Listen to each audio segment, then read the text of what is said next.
निसर्गाच्या कुशीतील स्वप्नातील घर आता नेरळमध्ये. श्री साई सृष्टी पॅराडाईज. निसर्गरम्य माथेरानच्या पायथ्याला श्री बालाजी इन्फ्रास्ट्रक्चरचा प्रकल्प, सर्व सुविधांयुक्त. श्री बालाजी सृष्टी पॅराडाईज. संपर्क अरुण तांबोळी 88 88 91 22 22.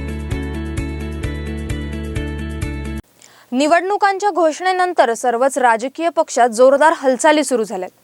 पुणे लोकसभा मतदारसंघातून निवडणूक लढवण्यासाठी पालकमंत्री गिरीश बापट इच्छुक असल्याची माहिती, पण आता भाजपकडून त्यांचा पत्ता कट केल्याची माहिती आहे. पश्चिम महाराष्ट्रातील युती समन्वयकाची जबाबदारी म्हणून भाजपकडून गिरीश बापट आणि शिवसेनेकडून नीलम गोरे यांच्याकडे देण्यात आली. त्यामुळे गिरीश बापट यांना प्रत्यक्ष निवडणुकीच्या मैदानात न उतरवण्याचा पक्षाचा विचार सुरू असल्याचं बोललं जातं.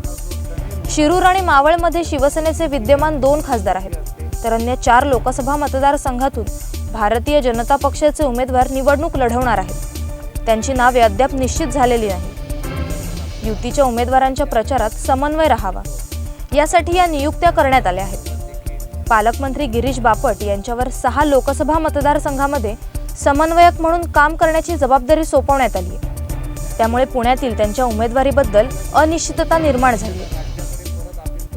या नियुक्त्या शिवसेनेकडून करण्यात आलेल्या आहेत, मात्र भारतीय जनता पक्षाने त्याला तत्वतः मंजुरी दिली असली तरी बापट यांच्या उमेदवारीचा निर्णय अजूनही होऊ शकतो, असे भारतीय जनता पक्षामधील सूत्रांनी सांगितले.